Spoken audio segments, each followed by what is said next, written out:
Open Market is sponsored by AdLib, the self-serve DSP solution making advertising easy. What do the world's largest demand-side platforms have in common? They're effective, but they require large annual contracts and spend minimums. With AdLib, growing agencies get a single platform that connects to every top global DSP with no contracts, no spend minimums, and G2's #1 ranked support. That means access to the entire universe of TV, digital out-of-home, audio, display, video, and native without a hassle and with no blind spots. It's incredibly easy to use, plus it can automate most of the work your team spends hours a day doing manually. Get the most powerful media buying technology without the barriers to entry. Check out AdLib at getadlib.com today. Welcome to Open Market, a podcast about building companies in the advertising industry. I'm Joe Zappa, and I'm joined by Eric Franchi. How's it going? Hey, Joe. Good. How you doing? I'm good. Eric, I have a non-business question for you. Okay, go ahead. So you're a rich guy, and rich guys seem to have a lot of weird, don't shake your head. Rich guys have a lot of weird food habits. And so I'm wondering, do you have someone slaughter a cow every weekend in the New Jersey countryside and deliver it to you? You are absolutely insane. No, I don't have any weird food habits.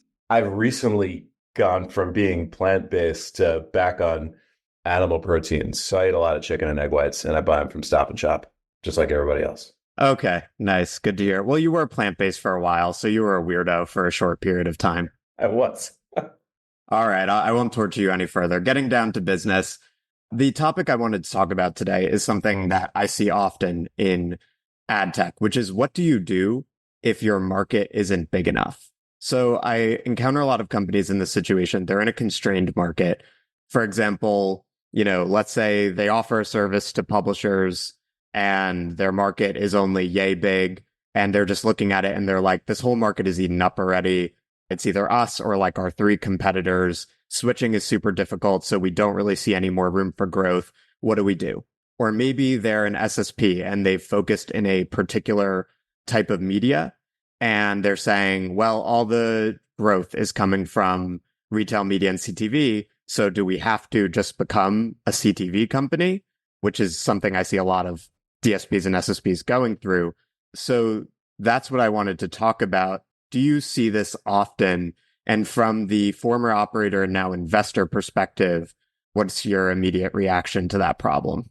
Yes, we see the latter, right? Hey, we've won a market. We're a leader in a market. Where is our next vector of growth? We see that more, I think, in advertising and advertising technology than the former, which is, hey, the market that we chose might not be as big as we thought it was, or the competitive set is so entrenched that it's not as addressable as we thought it was. But we should talk about all these, and then there's a third, right? So in the former, is my market not big enough? That's the type of conversation and thinking and diligence you need to do from day zero, right? It's like the one of the key things that I look at as an investor now, and we'll talk about a couple of acronyms that may or may not be familiar to the audience. The first is TAM, right? Total addressable market. Everybody's TAM on pitch decks is always 10 billion or 100 billion, or, if they're talking about going after the whole market, it's 600 billion, right? So that's important because you need a large market to build a large business in, right? So the first question is TAM. Is my total addressable market large enough? Generally, when we're talking about advertising and media, it's always a big market. And then, you then start to think about the next thing, which is your SAM, the serviceable addressable market. So, okay, of this billion-dollar market, hypothetically, what's the market that me as a, New York-based startup focused on the demand side, right? What's the serviceable addressable market? And then from there, what is the SOM, SOM, the serviceable obtainable market? Realistically, of the serviceable addressable market, maybe it's 500 million. What's the piece that I think I can credibly go after and build a big business in? You might have gotten that wrong, right? If you had some sort of thought process that said, hey, I think this market is big, and I think that the competitors are dusty, and I can just go and take this over and build $100 million business in a $100 million market. sometimes your thinking might have been wrong there. Frankly, I see that less than number two, which is, hey, like we've done a good job, we've made it, we've built a big business, but we need to find new growth, right? So then the thinking around the next vector of growth, I think is an interesting conversation to have. The final one is something that we see probably once a decade. And my sense is it's coming and it's already started. My market is getting eaten.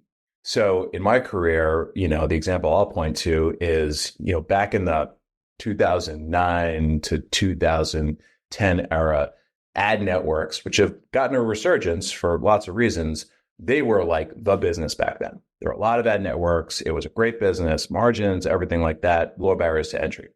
Then all of a sudden, this other guy named Joe Zawadzki, invents this category called the demand side platform after the launch of the advertising exchange. All of a sudden, the ability to, access media at scale in an aggregated way and target and optimize, it was now put in the hands of the buyers. So this category of ad networks that was great for a long time, it was being completely disrupted by a new category that was, a real disruptor. That happens once in a while. All of these three things, you end up having the same thought process of like, okay, what do I do next? But typically in ad tech, it's where's my next growth coming from if you've made it? And then once every 10 years or so, it's like, whoa, what do I need to do? Because this category is getting disrupted. I threw a lot there, but that's how I think about this. Any reaction to any of that? Yeah, well, let's take it one by one. Okay, so in the first scenario, let's say the market just isn't as big as you want. What are your options? You messed up. You effed up. And then I think it becomes a question of you probably have to launch some sort of ancillary service, right? Like you need to create a new line of business essentially. Yep. You need to have a good enough relationship with the market, a good enough reputation in the market, and, strong, I think, ability to spend time with your customers to understand what is the logical next market for you to think about expanding into. Or if you're at a time like we might be right now with the advent of AI and automation, do you go all in on making your product just so much better and a next generation version that could be more performant, cheaper, faster, something different that allow you to double down and start to take share in what might be a limited but great market if all of a sudden your percentage goes from 10% of that market to 30% to 50%. Yeah, exactly. I mean, if you can triple your share of the market, then the market size might suddenly be fine. But I think what I see is usually companies are going to try to go route two, is they're not going to reinvent the first thing, but they're going to say, let's add an additional line of business. Now, in all of these situations, when you're facing a constrained market and you want to pivot or add or break into an adjacent market, the challenge you tend to find is the visionary CEO is like, we're going to transform this business and we're going to like go after this new market and it's going to increase our TAM by whatever. And then you talk to the customers and they're just like, well, we didn't ask for this. Like we work with them on X. We've worked with them on X for 15 years. Why would they suddenly be doing Y? And maybe we already have partners who do Y. And so I think that's what we might want to get into of for the like CEO. How do you think about starting to attack that adjacent market and like which market to attack? Yeah, sure. So again, sometimes I think about this, from an investor perspective and a founder perspective. From an investor perspective, the best founders have been thinking about this all along. And they're not caught with, oh man, what do I do next?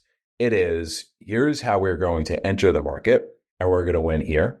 And once we win here, we're obviously going to expand into here, and then so on and so forth. And you've built a $1 billion company, right? So I think there's kind of thing A that you need to be. It is your job as CEO to be thinking about this, most importantly from the beginning, but all the time, right? Because everything changes.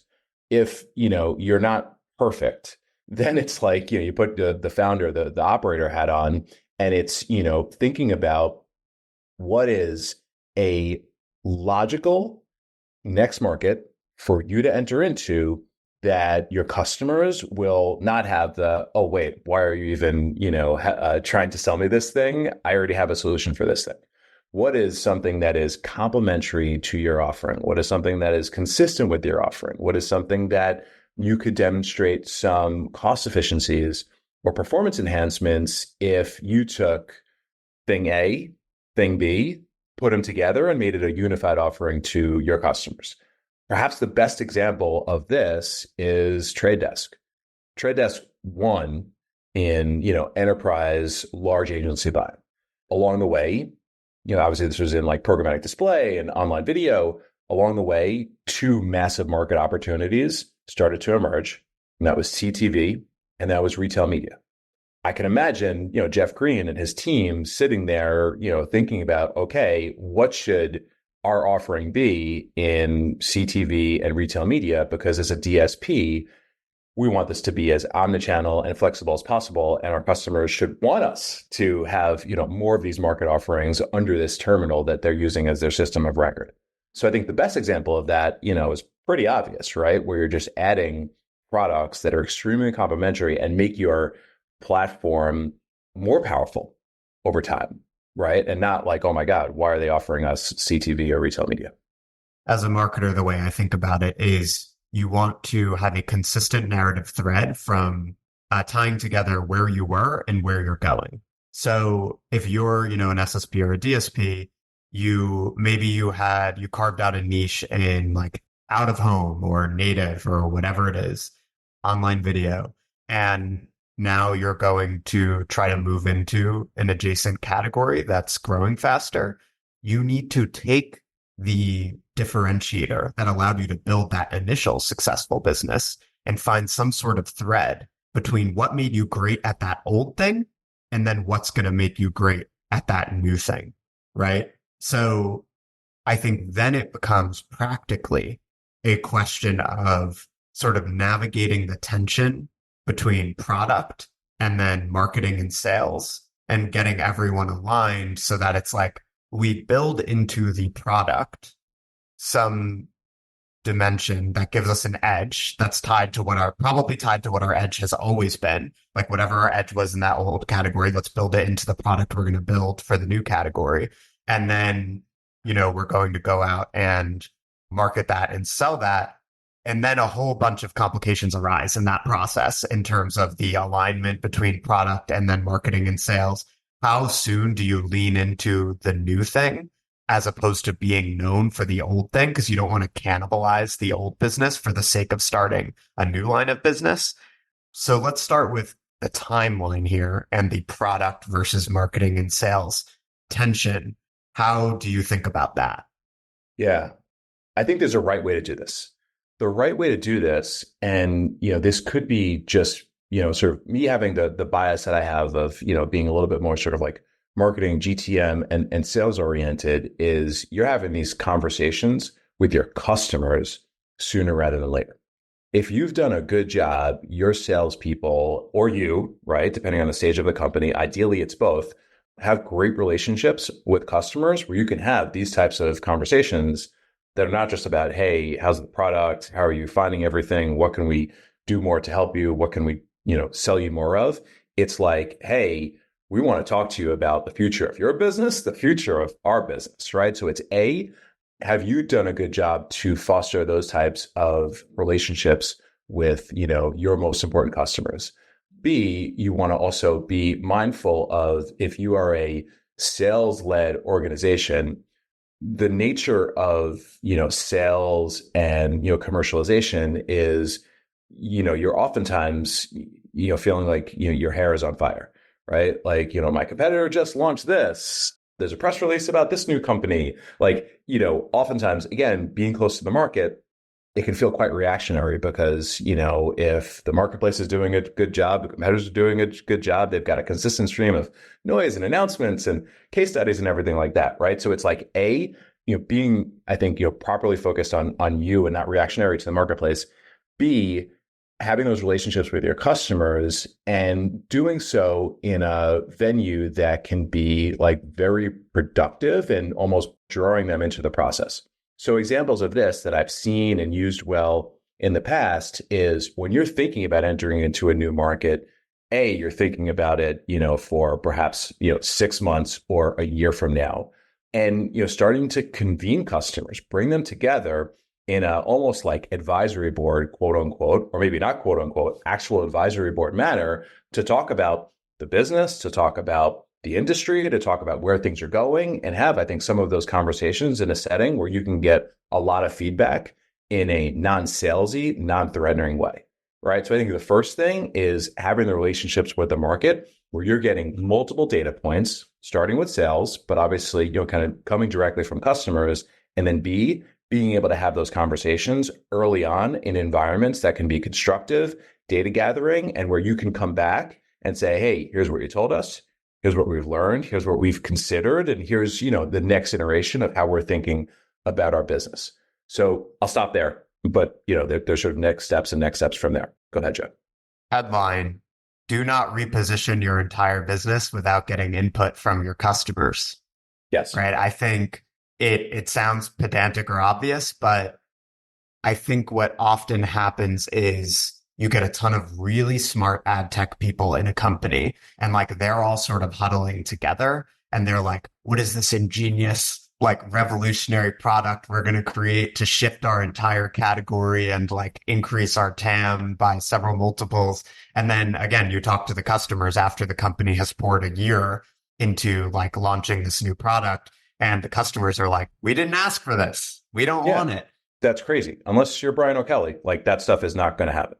Right. So it's A, being close to the market, listen to your customers, be disciplined in, creating a process to allow you to get inputs that are external from the people that will actually buy your product. And then B, it's doing the work from a product perspective. Often when companies are at this juncture where they're like, we really need to make a big change, that's when they'll bring in a marketing person to redefine the brand. And often what you find, if the company really trusts the marketing person, I've been in this situation, it'll turn into much more than a brand redefinition exercise, because it's like, actually, what is the whole future of this company type of exercise? And the key to that exercise, and I learned this from working with Paul Connington, who used to be the CMO of Beeswax, is precisely this. It's talking to the customers. Because what happens is you talk to the executive team, they're going to say one thing, and then you talk to the customers, and there is always a gap between what the executives think the future of the company is and where the customers are. And then you can possibly bridge that gap.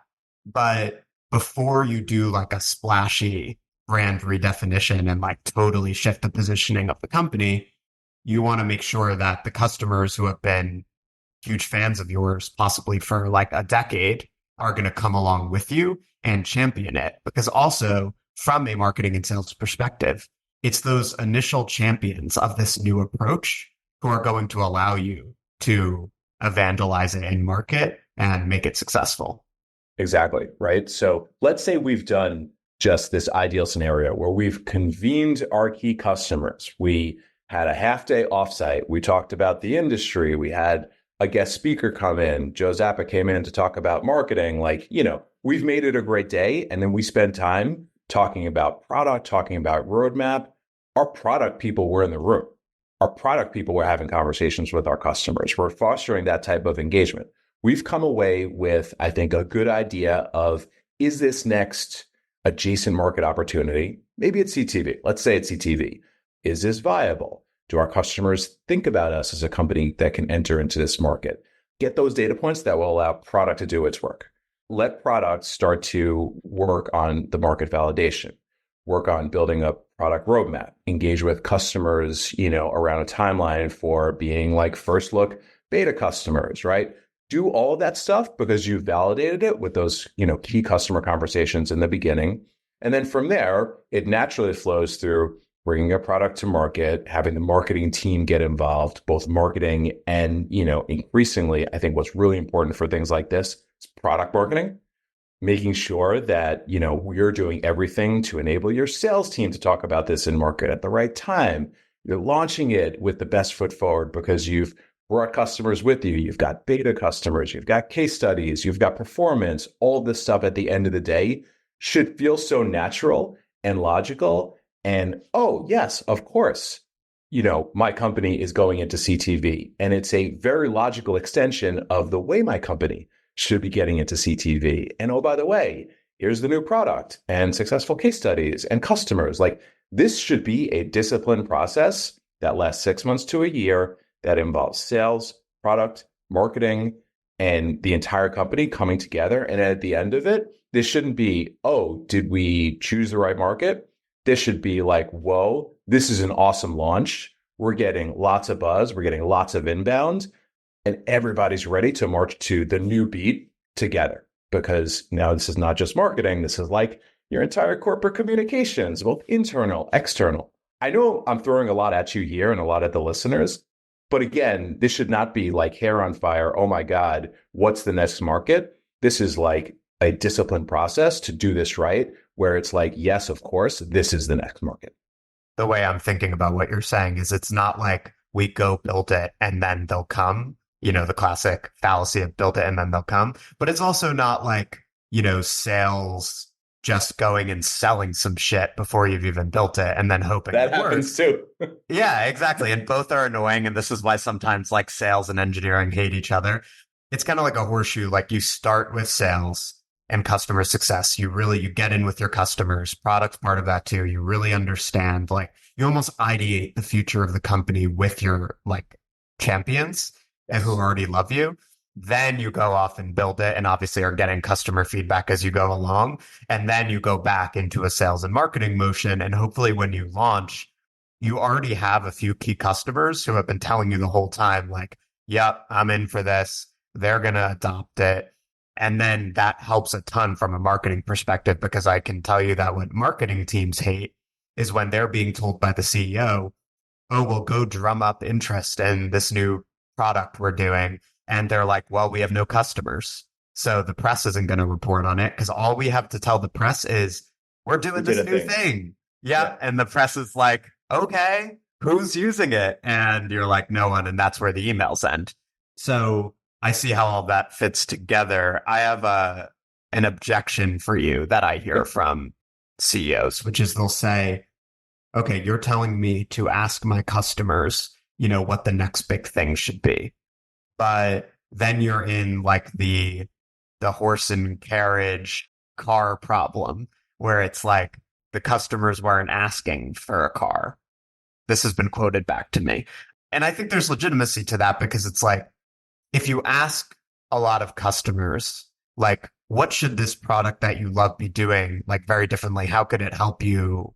What are the adjacencies and so on? A lot of them really will just say, no, well, this is the value of it. It's the existing value. I don't really see why it should do anything else.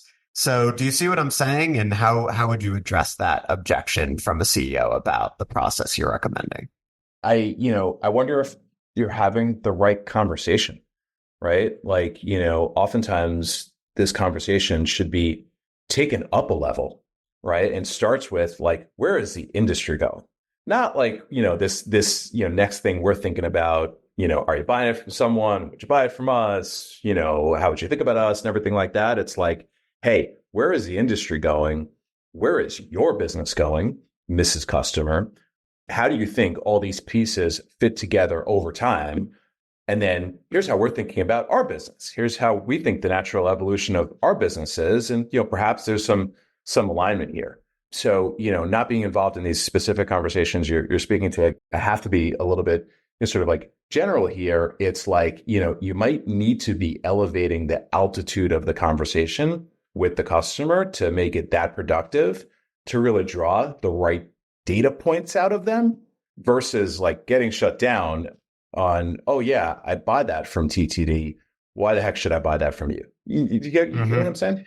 I do very much. Yeah. You don't want to go to your customers and be like, hey, Mr. Programmatic Trader, how do I sell you some more shit?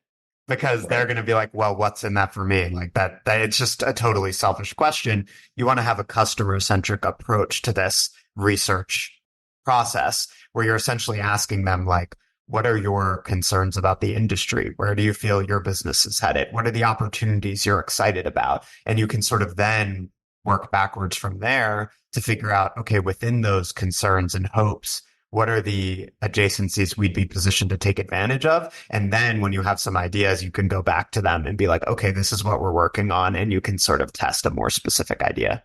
Yeah, it's, I think, elevating the conversation, having a different type of conversation. And look, this is hard stuff. Like you're asking a lot of a CEO to have, which just might be, again, we talked about our proto builder and seller in our first conversation. If they're more of a builder, this could be like a conversation that is not in their comfort zone. You're asking them to have almost like a consultant or, kind of industry analyst type of conversation. So you might be bringing in other people to have this type of conversation with you, but I think that's what it takes, right? If you're having the right conversation, it's like, what does the future of the SSP look like? What does the future of, a omnichannel platform look like? And then, you start to, gather the right data points from there. Yeah, get those kids from McKinsey in there. They can fix the Chinese government and then they can fix your business. I'm not suggesting that, but And I also wanted to think more about the marketing lens here, but I think we covered the foundations of it, which are, you start with sales customer success, you go build it, you hopefully launch with a couple customers who are already bought in on the new direction. If they're bought in, there probably is a differentiator because you would need that for them to be switching or adding you in addition to existing providers. Those 2 or 3 key initial customers, they're really critical to the marketing lens because they're going to be the evangelists. They're the ones who are going to talk to the press on your behalf. They're going to make their peers, like if you're selling to brands or agencies in particular, those people want to see that their peers are hopping on something. Like you want to create buzz. And another thing I was thinking about when you were talking earlier, like an air of inevitability. Like it feels like, oh yeah, like retail media, this company, it's happening. Like they're working with, a couple of the biggest retailers and a couple of huge agencies and whatever. When you can align actual customer evangelism with positioning and then content and communications, that's when sort of everything hums together. And it's also de-risked because I think the huge fear CEOs have is like, they don't want to reposition the entire company and then it just falls entirely flat and they don't have any customers taking them up on it. But again, if you take that approach from the beginning where it's customer driven, you won't fall flat on your face. You'll know you have at least a few wins on the board before you do the big repositioning. And then your chances of overall success are much higher. Yeah, I agree completely. And this is probably not for the raw startup, right? The raw startup is going to be doing things like this every day. This is probably for, a larger company than, we might have been talking about, again, I go back to our first episode where it's like, how do you get a 3-person company sold for $10 million, right? Or acquired for $10 million. This is probably, a more scaled organization. And thinking about marketing and thinking about communications is that much more important because at its best, not just like the industry and the messaging is consistent from a marketing perspective, like the entire company is bought in. A launch happens both internally and externally. There's like consistent communication throughout. Like, the ideal is all of your employees are speaking the same language, posting it on LinkedIn, are able to articulate this stuff no matter, what their job function is, no matter, part of the world, quite frankly, they're at. So, it's interesting because this is how you properly launch a product. This is how you properly enter into a new market. It's just frankly, the degrees of scale is what separates them and the amount of probably work in terms of that last piece of education and communication and marketing will either flex up or down depending on if we're adding a feature or if we're launching into, the thing that's going to take our company from 10 million to 20 million to 50 million. Yeah, I think that's a great point. And I've seen this scenario at, 10 million, 20 million, or 9 figures in revenue. I think the big difference between if you're in the early stages and you're launching a product and the situation we're describing where you have to shift is when you're launching a product, when you're in the early days, the challenge is no one knows who you are. So you're trying to build an identity and you're combating invisibility. That's what you have to overcome. With these companies we're talking about, it's another sort of marketing challenge, which is shifting perception. Like I know companies that, they've been doing something new for 2 or 3 years now, but they have an established reputation. Everyone got to know them for a thing. And it's very hard to shake that initial thing. And it's hard because that's what your customers know you for. And most of them may still be using you for that initial thing. But it's also hard from a marketing and sales perspective because if that's where the majority of the revenue is still coming from, you don't want to sacrifice it entirely to go do a new thing.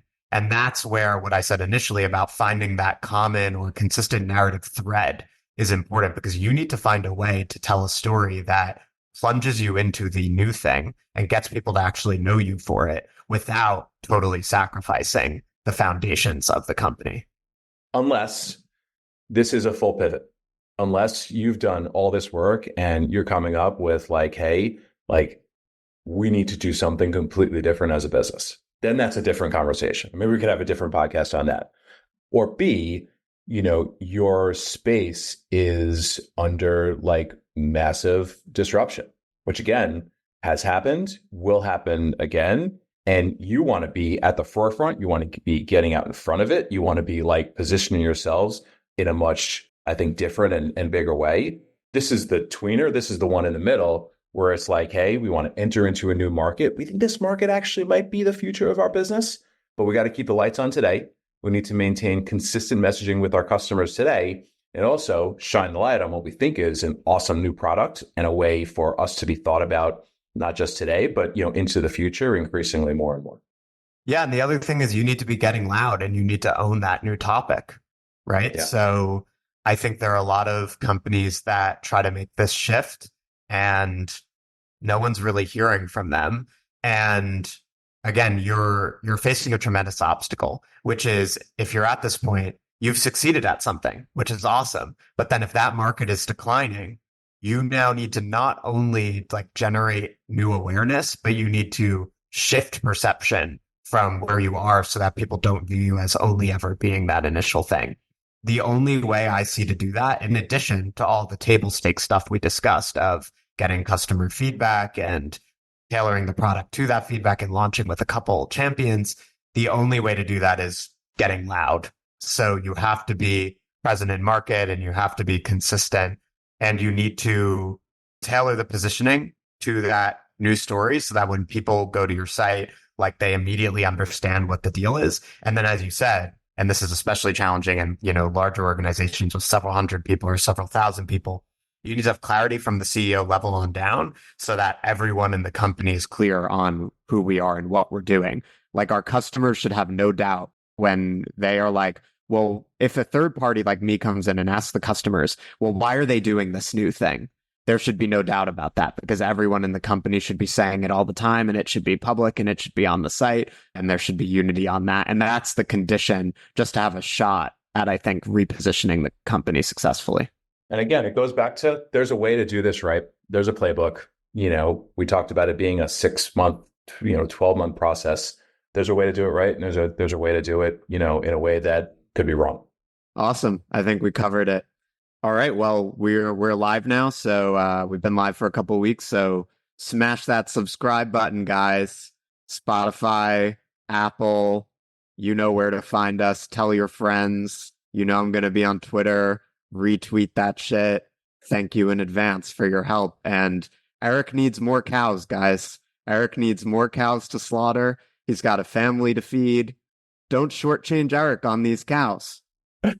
Oh, man. Thank you, Joe. All right. Thanks, Eric. Bye. We'll see everybody next week. Take care, everybody. Thank you.